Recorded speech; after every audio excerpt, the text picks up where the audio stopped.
Welcome everybody. Welcome to the webinar, a meeting of the minds for Dementia Alliance International. Just a reminder that our webinars are not medical information, and if you need any advice about your own health or your dementia, then please contact your medical practitioner. Today we're very lucky to have back to our webinar series Dr. Alan Power. Al is an internist, a geriatrician, a clinical associate professor of medicine at the University of Rochester in New York, and is a much sought after international educator on transformational models of elder care and dementia care. He's also the author of 2 books, Dementia Beyond Drugs and Dementia Beyond Disease. And we feel very lucky and privileged to have you again with us here today as such an incredible supporter of people with dementia, and particularly your work in finding new ways for care staff to support people with dementia. And today we had sent out emails to members to find out what they wanted Al to share with us today. So he's going to talk about more things to do with drug use or misuse. He's going to challenge the concept of BPSD, which stands for the behavioural and psychological symptoms of dementia. He's going to talk about segregation of people living in aged care with dementia, on younger onset dementia issues, loneliness, self-management, and a few other things. And there'll be lots of opportunities for you to talk. Thank you very much, Al, and I'll hand it over to you. Thank you very much, Kate. Good morning, all of you who are experiencing Thursday morning right now, and good afternoon or evening to all of you who are experiencing Wednesday like I am. I think this is a great metaphor for experiencing the world in different ways when we do these international webinars. I am going to hit the share screen. I do not need sound. And then I am going to get this PowerPoint, and I will check in and make sure that you can all see my screen. Is that? Mm-hmm. Work? Beautiful. Okay. As Kate mentioned, I did a webinar about 7 months ago, I think, and kind of went through the basics of the way I've learned to look at this group of conditions and the insights I've gotten. Because a lot of you were on that webinar, I don't want to just repeat that. I thought we would go farther and talk about some select topics. And I really did want to have a lot of time for discussion, but there were some thoughts set ahead of time. And I'm going to hit several of those. Let me just see if I can get this to move forward. Al, could I interrupt for 1 second Absolutely. Just to remind people that we are recording this, and at some stage, even though we'll edit it a little bit, it will go up on YouTube. So if you don't want your picture to be in the little boxes on the side, please just turn your video monitors off. Thanks. Thanks, Al. Sorry to interrupt. No trouble. So I'm at Schlegel Villages, which is an organization that has 16 different villages for older adults around Ontario, Canada, and just kicked off this week a collaboration with them. They're doing some wonderful things in providing living and support for older people in general and people living with a variety of conditions, including different types of dementia. So I'm in a couple hours from my house in Burlington, Ontario. I have behind me through the window of this office the interior Main Street that they have at this village. So it's going to be exciting to work with them. They're doing some amazing transformational things, and it'll be great to just be there as a consultant to help them imagine what else they can do. First disclaimer, I am not an expert. I'm only a doctor.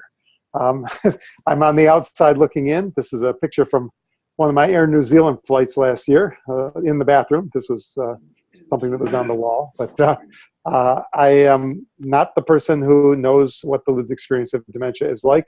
I've listened to a lot of the people. Here are a few of the true experts. Some of you may recognize your faces there that I've met along the way, past and present, including our good friend, the late Dr. Richard Taylor in the upper left. And I've quoted all these people and many more. I've learned a lot from people. And so what I'm trying to do is just take what I've learned and put it together in the way that I can explain to others. But it's great to have all of you on the call because I really want to get your perspective. One of the things that I did not put a section on is the area around younger onset dementia, because I have a lot of people with that diagnosis that I would love to engage you. And so I didn't make any prepared comments there. I might make a couple, but I really would like to make that an interactive thing. But there are a few things here, and it seems like I just decided for my miscellaneous talk to give you all the challenging things I could think of. I sent a couple proposals to ADI. I see Glenn Reese on the call. It's good to see you, Glenn. And, you know, I got a fair amount of opportunity to speak last time. So I just sent in a couple of short proposals for breakout talks and picked a couple of really controversial things, and one of them got selected for an oral presentation. So I'll be talking a little bit about that. Another one that Kate and I talked about, the BPSD paradigm, was not accepted for an oral presentation, but that's fine. I'll give you a little bit of that today, and I'll be around to discuss it in Budapest for those who wish to. I was going to finish up with that modest proposal and then switch it over to Q&A, but then I made the mistake of making a comment on one of Lydia Henderson's posts last night on Twitter and kind of got flamed for it. So I think I thought it was good to add that too. And since it's my webinar, I get to speak, and there are many opinions about this, but what we'll do is we'll have other people give a webinar when they can share their other views or during the comments section. So just a very brief summary of what I talked about last time. I found that the biomedical model of dementia was too narrow to meet our needs. It was too deficit-based. It was too much occupied with stigma and often medicalizing life and pathologizing people's words and actions. And it wasn't giving me new answers. It wasn't helping me getting away from just sedating people when they had personal expressions that I didn't completely understand. So I went back to square one and just used this definition back about 10 years ago when I started doing all this writing. Dementia is a shift in the way a person experiences the world around her or him. And so I really wanted to put it in the ballpark of the individual and say, yeah, we know there may be plaques or tangles or Lewy bodies or whatever, but it's really, you can have 100 different brains that look the same, but how is that person with all their history and their relationships and their strengths and their personality, how are they experiencing those changes? If we don't understand that, then just do you mind looking if I take off my earphones and let it be playing here knowing now? I can't really, it hurts me. Well, Yep. Okay. Normally, no. Oh, Okay. all right. Just got some people with their speakers on, John. Sorry. I'll just give it a minute so I just want to make sure what I say comes through clearly. And then in my subsequent work, I thought that what I wanted to do was really move away from deficit-based reactive approaches, which is... Yeah. I said yes, because I'm going out of the house. Okay. I'm going out of the house. I'll just make sure we're not competing. I think Paula is the person who is unmuted right now. From what I can see. I'm here. I'm here. Okay, good. I'm sorry. That's okay. If you can mute, then that way the sound won't leak through. I'll mute it. Lower left corner. Thank you, Paula. Okay, so after setting up that definition and having me help me look at the whole person, look at strengths, not just deficits or weaknesses, I thought, well, let's just take it to our whole approach, because most of the educational courses you go to that help you support people living with dementia talk about the ways to react to different expressions. And it's often deficit-based, it's often reactive. It may calm the person for the moment if they're distressed, but it doesn't really help that person to live better or to not have distress on another day. And so I decided that it might be better to start by just working with a strengths-based proactive approach, which in my case was to enhance the person's well-being. Now we know that there's a lot of different models for well-being. I just chose one because of my affiliation with the Eden Alternative. This was designed by a group of people that Eden commissioned to write a white paper on well-being. And so I work with these 7 domains: identity, connectedness, security, autonomy, meaning, growth, and joy. And if you follow Kitwood's indicators of well-being, or if you follow Mike Nolan's census framework, or if you follow the economist Manfred Max Neef, they all have a lot of common threads. So it's not so important that you follow my 7 words. What's important is how I apply them. And whatever framework works for you, if you apply them in the primary approach, you will find maybe some successes like I did where I didn't find them before. There are benefits of focusing on well-being and not just ill-being or illness. First of all, it doesn't deny that there is dementia, but it sees the condition in the context of the whole person. It also destigmatizes personal expressions. There's so many things that people do or say that are either normal or are the things that any of us would do or say in that circumstance. But because of the label of dementia, as Kit would used to say, people are positioned, and we have pathologized what people do because we see it as an expression of dementia rather than just what you or I might also do. Well-being understands the power of different contexts besides just pathology, the relational, historic, environmental context. It focuses on achievable life-affirming goals. Okay, we can't cure Alzheimer's. We can't cure any kind of dementia right now. Does that mean there's nothing we can do? No, we have these 7 aspects of well-being that everybody needs. And I like this particular model because it does reach across ages, cultures, nationalities, ethnicities, religions, and abilities. There's nothing here that requires any level of functional or cognitive status to be attained. One could argue that some of these may be difficult to maintain if you live with dementia, but then our task as supportive partners is to help replenish these domains of well-being by working with the person. So it helps not only reduce antipsychotic drug use, but I've worked with organizations who have virtually eliminated it, and we'll talk a bit about that. And once again, proactive strengths-based approach. I put these in a hierarchy, sort of like Maslow's, but this is my own. And what I did was I took those 7 and said, sure, well-being can flow in all directions. If I do something meaningful, it can feed into my identity. So it can go up or down the pyramid. But if people have their well-being eroded and we're trying to help restore that, there is a logical sequence, I think. And I think if you want to help somebody restore well-being, you have to start by knowing them and having a relationship with them. And so I put those on the bottom. Unlike Maslow, I didn't put security on the bottom because it's more than food and shelter. It's emotional security. It's trust, familiarity, dignity, respect, balance. All those things feed into security. And so you really need identity and connectedness to optimize that.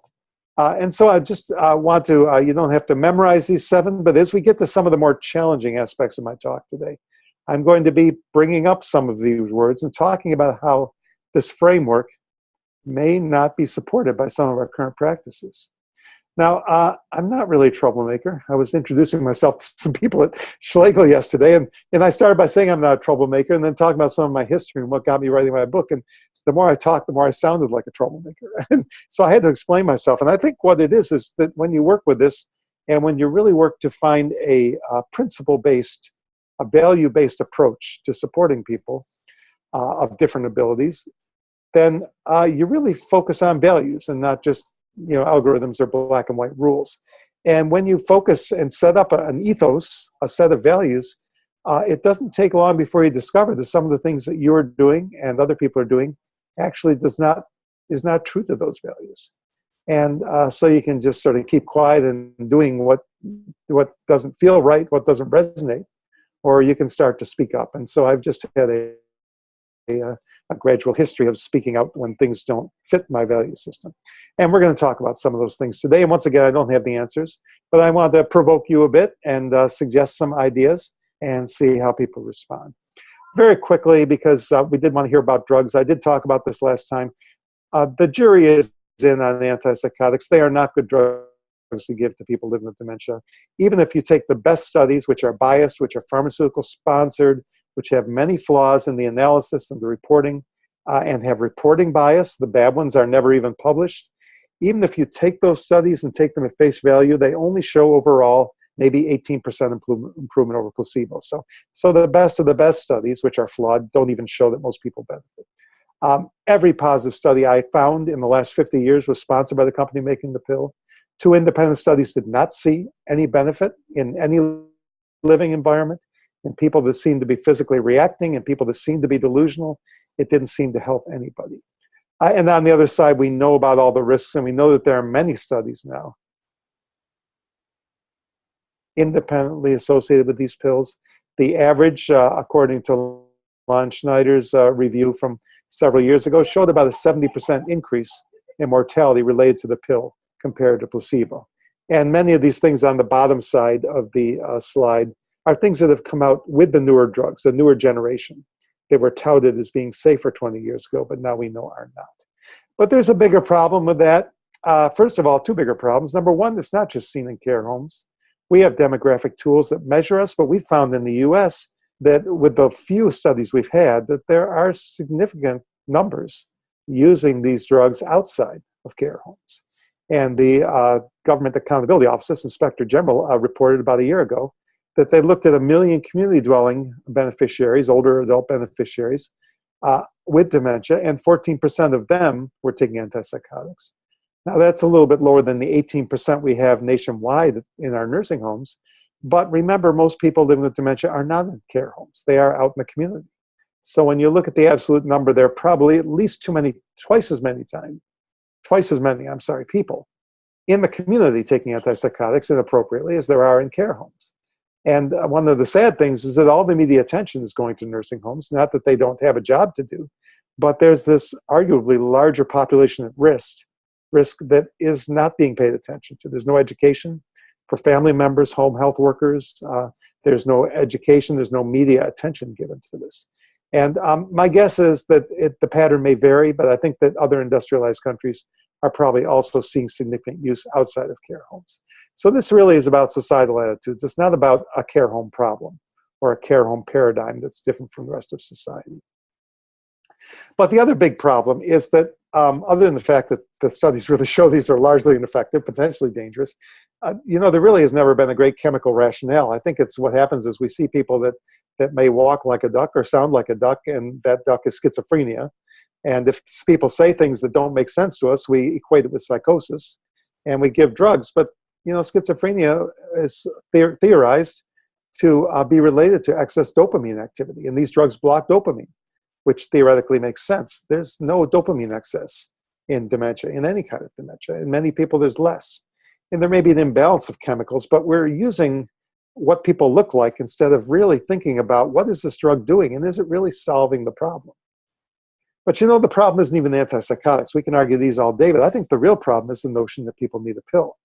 So we have people on antidepressants. We have people on anti-seizure medications. God forbid now we have people on this drug Nudexta, which is the next drug that was designed for a tiny little condition and is looking for $1 billion market. So watch out, folks. I was in South Carolina talking about this, and I already discovered people working in care homes who've got 2, 3, 4, 6 people already on this medication.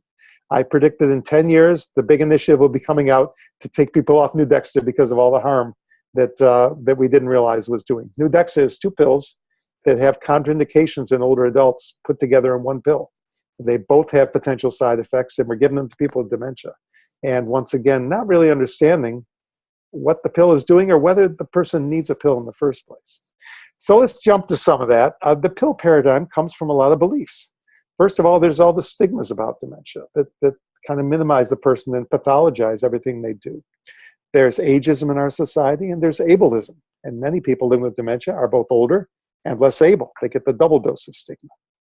We are in systems that focus on tasks instead of relationships, jobs instead of people.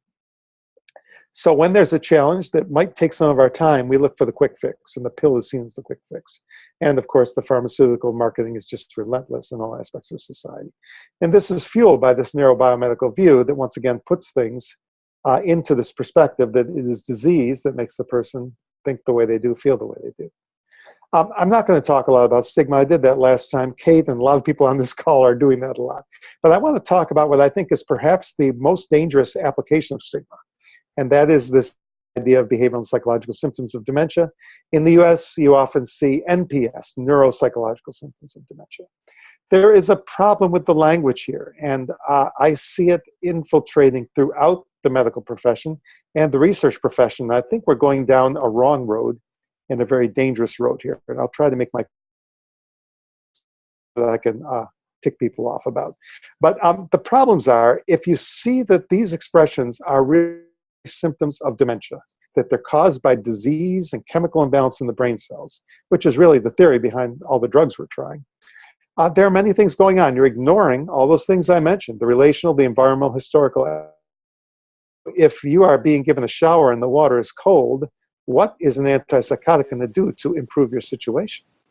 If a stranger comes into your room and takes your clothes off, what is an antidepressant or Nudexta going to do to help that?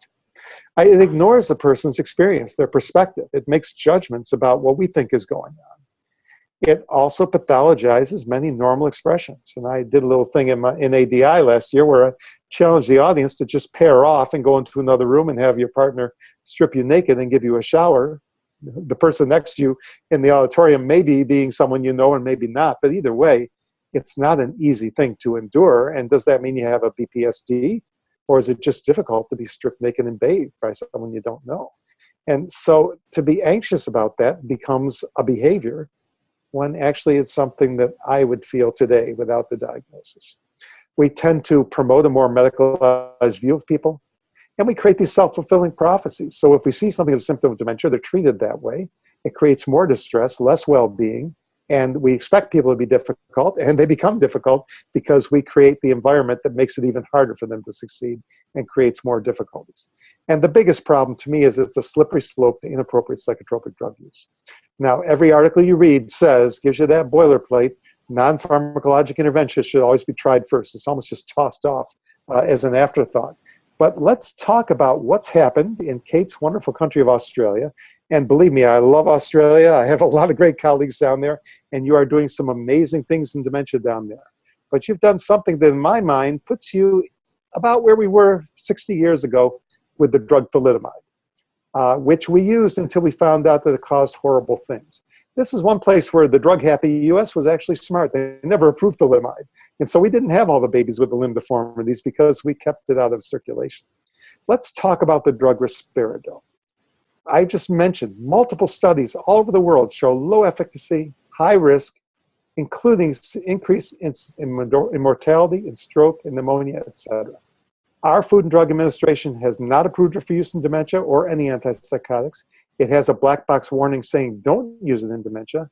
And the maker, Janssen Pharmaceuticals, last year paid a $2.5 billion criminal penalty for marketing this drug to people living with dementia. But Australia has approved risperidone for use in dementia with BPSD.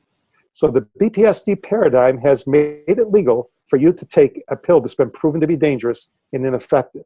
And if you read so I asked the question, are Australian brains different from the rest of the world? They're not. The risks and benefits are the same profile for you as they are for anyone else. And if you read, and I just sampled some articles yesterday around the world, they will say either 90% of people living with dementia will have a BPSD during their life, or they'll say virtually everyone with dementia will have a BPSD. So what you're saying is, with this approval, that everybody in Australia with dementia can be legally given these dangerous drugs. So you have opened the door to flagrant abuse of antipsychotics with this paradigm. This is a really scary thing. And there's more to it than that, of course. The other thing I've seen come out of this whole theory are the algorithms. So now we have algorithms. If someone does this, try these interventions. They may be non-drug or they may be drug. But then we have these algorithms that are based really on phenomenology, what we see, without any regard for the individual. So as a doctor, let me give you a similar example of what if we did this with other medical conditions that are truly medical conditions, but are just the symptoms or the signs. Suppose I had an algorithm that said, if a person's short of breath, give them a diuretic medication, like furosemide, Lasix. But that would be great if they had heart failure, but what else causes shortness of breath? Pneumonia, asthma, pulmonary fibrosis, emphysema, anxiety, hyperventilation, or maybe the person just ran up a flight of stairs. So should they all get a diuretic pill? Of course not. It would be dangerous for everybody else. So if someone strikes at you during care, is there one reason why they do that? If someone calls out, help me, is there one response that's going to solve that for all the people? To me, this, once again, just leads us down a road to things that make no sense from a scientific standpoint. So the more we try to apply medical science to these expressions and forget the individual, the less scientific I believe we're actually becoming. And how does this concept explain the many people whose distress has been solved? What do we do with those dopamine receptors in the brain, those D1 receptors, if we were able to make the person happy without giving them a pill? How does it account for the fact that 1% of all US care homes have 0% antipsychotic use and hundreds more have 1 to 3%? What pill can restore those 7 domains of well-being? So once again, this is missing the boat.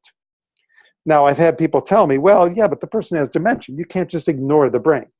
So is the brain involved? Well, of course it is, but I think it's involved differently. I believe that dementia affects many abilities. The ability for people to cope with stressors, the ability for people to remember the information needed to solve challenges or remain in control or to maintain their well-being, their ability maybe to use language effectively to communicate their needs, or it may actually create alternate pathways of communication that the carers don't understand or see. So those things may make you more likely to strike somebody, whereas somebody not living with dementia might be able to cope with it better or might be able to explain what the problem is. But it's not the cause. It's not the underlying cause. And if we see it as the underlying cause, then we're missing all these other potential solutions. So here are a few perspectives. Christine Bryden: if the care environment is focused on the person and their needs, none of the so-called challenging behavior needs to happen. Viktor Frankl: an abnormal response to an abnormal situation is normal behavior. And my good friend Richard: I want my caregivers to know that I don't want to swallow a bitter pill twice a day, nor do I want to be the bitter pill that my caregivers must swallow each day. So just a few other ways of looking at some of these personal expressions and thinking of different ideas about them. And here's how I'd like to shift your paradigm. What all those media and journal articles say is about 90% of people with a diagnosis of dementia will experience a BPSD during the course of their illness. How about if you wrote this? About 90% of people living with dementia will eventually find themselves in a situation where their care environment does not adequately support their well-being. It's the same thing, but each view will lead to an entirely different way of responding to the person. Keep in mind, this is not about bad people. This is about systemic and paradigmatic barriers to well-being, similar to what we saw in institutional nursing homes. What I've done is I've worked in the culture change field for 20 years, and what I learned was the people who work in care homes are some of the finest people in the world, but they work in a broken system that leads people to act in ways that do not support well-being for themselves or for others. And so we don't need to fire everybody and get new people. We need to change the system and the systems of thought too. So why does culture change matter? And I guess one thing I can say, there's so many great books out there, and Kate, your book is waiting for me at home. I can't wait to get back. It's in the mail, I'm sure. I got Christine's new one via Kindle, so I got 2 great books waiting for me when I get settled back. But I think if I can say anything about my 2 books that really make them unique among most books in the world, is that they not only talk about relational or person-first approaches to dementia, but they go deep into the culture change process. Because no matter what philosophy of care you like, the institutional model will kill it. If you don't operationalize the philosophy, if we don't shift those daily practices in order to embrace new ways of thinking and acting. And no matter where you live, that's what culture change is. It's just shifting the way we do things so that we actually can think differently and act differently. And I always talk about 3 types of transformation. There's the personal, seeing dementia differently. There's the structural, looking at the physical environment. Does it support people? Does it not? And then the linchpin for me is the operational. Do the operations, do daily communication, decision-making, interactions support that new view? Or do we do things that keep pulling us back into the institutional ways of doing things? So personal is both how we see people, and interpersonal, how we interact with and support them. Physical environment, living environments to support the values of home and support domains of well-being, and all those operational things you can see on the slide, how everything happens. And once again, this can be in a nursing home, this can be in your own house. An institution is not a brick and mortar building. An institution is a mindset and an operational structure. And that's why one's own home can be an institution, because if you have all those things, the stigma, the lack of education, supports, caregiver stress, burnout, inability to flex rhythms, isolation, over-medication, then your house looks just as bad to you as any nursing home you've ever been. What I've been doing with this well-being approach, just to sort of to catch up to what I'm teaching in my seminars, is it can be used for ongoing support and care. And in care homes where they have care plans, I suggest that people put these domains of well-being right into the care plans. And when they talk about what to do about people's blood pressure or their continence issues, they can also talk about what are we doing for Mary's identity, for her autonomy, for her growth, so that we are working proactively every day to help people, not just looking at deficits. But you can also use it for decoding distress in a way that I discovered recently works better than anything else I've tried when you have tried everything and failed. And I love this quote, which I stole off of Facebook. People who wonder whether the glass is half empty or half full miss the point. The glass is refillable. So that's really what we need to do. And if we look at those 7 domains of well-being, to use my framework, as glasses that can be empty, full, or somewhere in between, our task is to refill those glasses, which have become eroded by the illness and also by our system of care, the stigmas, the practices around dementia as well. And so I've talked about my wheelchair ramp metaphor, that instead of physical disabilities using a ramp, we're talking about cognitive ramps for people with cognitive change. And so really, people say, well, where does that ramp go if it's not a wheelchair ramp? Well, it's a ramp to those domains of well-being. How do we build this person a ramp to better identity, better connectedness, better security, and so on? So I devised a 2-day course, which I've evolved to bring in this well-being concept. I've now taught this course in 7 countries, several times in Australia and New Zealand and Europe, US and Canada. About 3,500 people have taken it. And I also do many shorter seminars that are not the official course, but do a more condensed version of this. I was at DTSC in Brisbane, as a matter of fact, last August talking about this. So what's unique about this, among other courses? First of all, I do have a physician degree, so most doctors aren't talking about these types of approaches. I am using this proactive framework, but also I'm incorporating these culture change principles. And so when I talk about identity, I say, how can we bring more identity through physical, operational, and personal changes? And how can we do it within the constraints of time, budget, and staffing that we have to live with so that the course can be as practical as possible? I got a grant from the federal government to teach this around the state of Tennessee. We saw it 4 times, and the grant enabled 2 to 3 employees and all the auditors, surveyors from all the homes in the state to come take the course. Of course, they didn't all come. That's part of the culture change lesson. If you're not going to free up 2 people for 2 days to go take a free course, then that's another issue. But as you can see, Tennessee was second last, third last in the nation in their antipsychotic use, third worst. And they had the 6th best relative reduction in the nation the year after the course was taught. The state health department felt that this was a big part of that. Now, that doesn't necessarily sustain because people go back to work and we need to have a sustaining piece. But since then, we've had grants using civil monetary penalties, fines charged to nursing homes, to fund innovative education. We've done my course in Kentucky, Mississippi, Oklahoma, and right now we're in the middle of a 5-state, 6-course grant. And I've revamped the course with the help of my friends Karen Stobie and Sonia Barsness to make it more interactive, with more defined goals and exercises to take back. It's really working well and very exciting right now. We just did North Carolina last week. We're headed to Kansas next week, actually. I also had this course taught in one home called Linden Grove in Waukesha, Wisconsin. This is a home with several people living with dementia. And what they did was they hired one of my co-educators back in 2013 to come out and teach the course. And the interesting thing was, this was an early version of the course. It's not, in my mind, as good as it is today. And I didn't even teach it. I wasn't available that week. And another woman who sat in my course once, who was an educator, went and taught it based on the script I wrote. She had 33 staff members, 1 board member, and 1 Alzheimer's Association representative.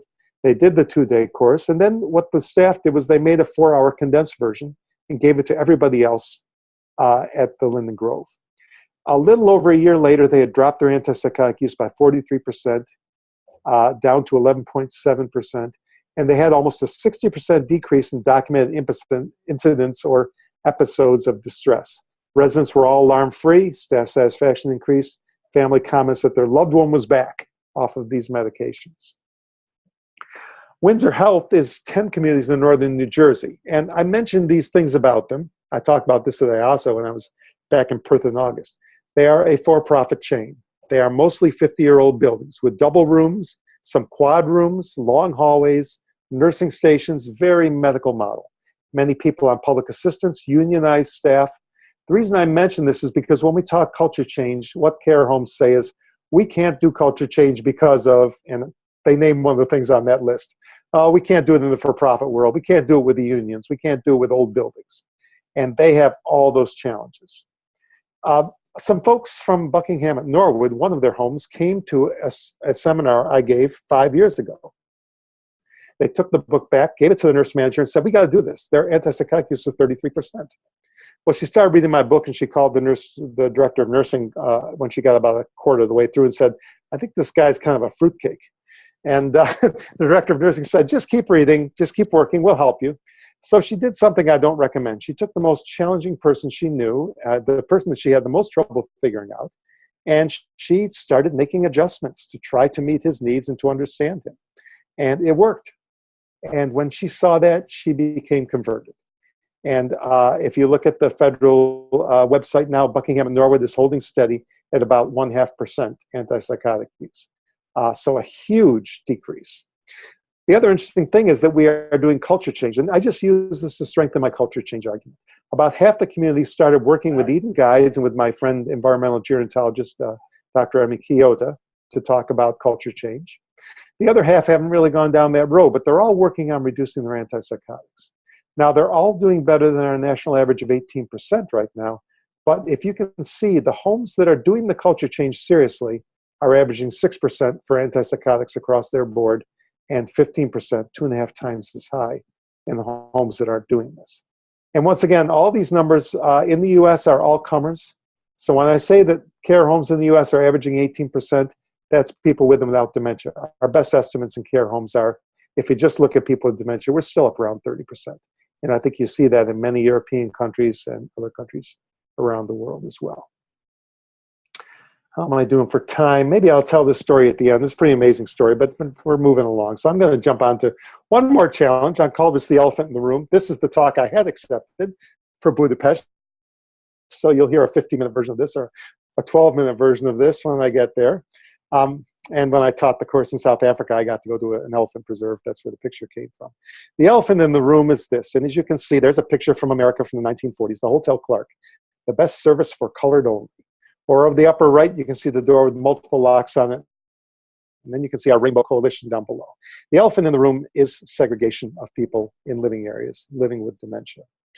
So this is something that occurred to me. We are trying to be dementia-friendly all over the world. And if we define dementia-friendly as creating communities that enable inclusion, regardless of cognitive ability, then you would have to say that aged care, by definition, is the one sector that is the most dementia-unfriendly sector and continues to be progressively dementia-unfriendly because we continue to build more and more so-called memory care or dementia-supported housing. So we are going in direct opposition to this philosophy we're trying to teach our society. What's going on here? I would like to share with you what I think may be the biggest misconception in aged care. There are over 100 forms of dementia. I don't talk stages, but there are many levels of ability. There are many variations. There are many individual histories, strengths, coping skills, many cultures, nationalities, 35 million people worldwide, but one size fits all housing and care. Does this make any sense at all when you realize that dementia is not one monolithic disease? And even if it was, we don't have a diabetes house. We don't have a hypertension house, do we? So let me ask you some questions, and I'm not going to tell you how to answer these. I just want you to answer these for yourselves and just see how many yeses and nos you have on this list. If you were diagnosed with any form of dementia, would you want to live the rest of your life in a place that only had other people with dementia living there? How about this? Would you ever want to live in the home for people with high blood pressure? How about the home for former care home administrators? Or how about the home for a particular race, religion, or ethnicity? How about the home for people with blue eyes? Now you may answer yes to some of those and no to some of those, but would any such place treat you like more or less of a unique individual, do you think? And do you think that segregating people with dementia makes all the other elders and families' fear and stigma greater or less? When we lock people away, we're telling all the other people, you're right, you shouldn't be around those people. There's something wrong with them. And then when you get to where some of the communities I've worked with who try to desegregate, they meet resistance that they in large part caused because they sold people on this model of stigma. I'm not going to call it a model of care. I'm going to call it a model of stigma. And now they're trying to undo all the damage they've done with people's perceptions about dementia. There are many arguments. I don't have time to go through them here. I won't even have time to go through them in ADI. But if you look at my 2 books, I run through them. The biggest one to me, where it always begins and ends, is civil rights. This is the group of people we're saying can't live around us anymore. And we've been down that road in America. You've been down that road in Australia. Many countries have. We've been down that road with people of different sexual orientation, people with developmental disabilities. So I think this is our latest bastion of civil rights. also, it just doesn't make any sense. When you look at the demographics, when you look at how big our workforce will be compared to the baby boomers who are old and the number of people living with dementia, to take those 115 million people and think you can put them in separate buildings and have enough younger people to staff and care for them is absolutely impossible. It doesn't matter what you think about my paradigm, it is demographically impossible to segregate older adults in general to deal with our older population that's coming down the road. So we have to come up with other solutions, and we have to come up with inclusive, engaging solutions. And once again, this is not about bad people. I'm not saying the people that work in memory care aren't good people. We have some extremely talented people who are giving great care, but they're giving care within a model that I believe is not the ideal model. Just like people that work in institutional nursing homes may be the best nurses, carers around, but they're working within a model that may not give them the ability to soar quite as high as they can if they had everything. So when we look at well-being, just to give you one example, identity. Well, if you put people in a place defined by a cluster of 100 diseases and come up with one approach to care, what have you done to individualize care? Or think about autonomy. Has there ever been anyone in the history of care homes in the world that moved to a segregated living environment by their request, not by the request of family or other elders or administrators of care homes? So what does that say about autonomy? The actual move to the living environment is a barrier to that person's autonomy. So that's where that person starts. And where do you think their autonomy is going to go from there? We can go down the road. So let's go to the last one that I had to add because of Twitter. I had to find the Chucky doll. I tried to find one that wasn't too graphic, but this is my sixth sense of humor, so you'll forgive me. I do have a problem with retrogression, and I talk about this in my new book. And I just happened to mention on Twitter, because Lydia posted something, that I'm not crazy about dolls. And woo, there was an outpouring of people that really challenged me on that. So because if people are holding dolls and are happy, what is wrong with that? And I struggle with this too. I don't believe that that's an easy answer. But it never seemed right to me that a person who was 80 years old should be holding a doll, even if they looked happy. And I had trouble explaining it. And so let me talk about a couple concepts. First of all, the concept of retrogression. There are many people that believe that people with dementia go backwards through time and become younger and younger. And I think that the confusion comes from these may mirror in reverse what children have. So maybe at a certain age, children become continent, and maybe at a certain part in their life, some people living with dementia become incontinent. So they start to look like a child before the age of toiletry, for example. Language may be impaired. Ability to manipulate knife and fork may be impaired. So it starts to look more and more like a toddler and less like an adult. But that is not a simple thing. I also don't believe people simply go back in time. I don't think anyone lives in one place. I don't think that the person lives in 1967, and so every day we have to greet them as if it's 1967. I believe we all travel in time. People living with dementia maybe more easily than the rest of us, but I can hear a song and be right back in high school. And that doesn't mean that I should be living in an environment that looks like my high school, or looks like my house did back when I was in high school.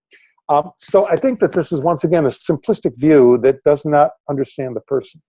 And I would argue that a person who's 80 years old, a person who has been educated, who has been married, who has had a career, who has known death and loss, who has known sexual intimacy, will never view the world like a 4-year-old does, regardless of their bodily abilities.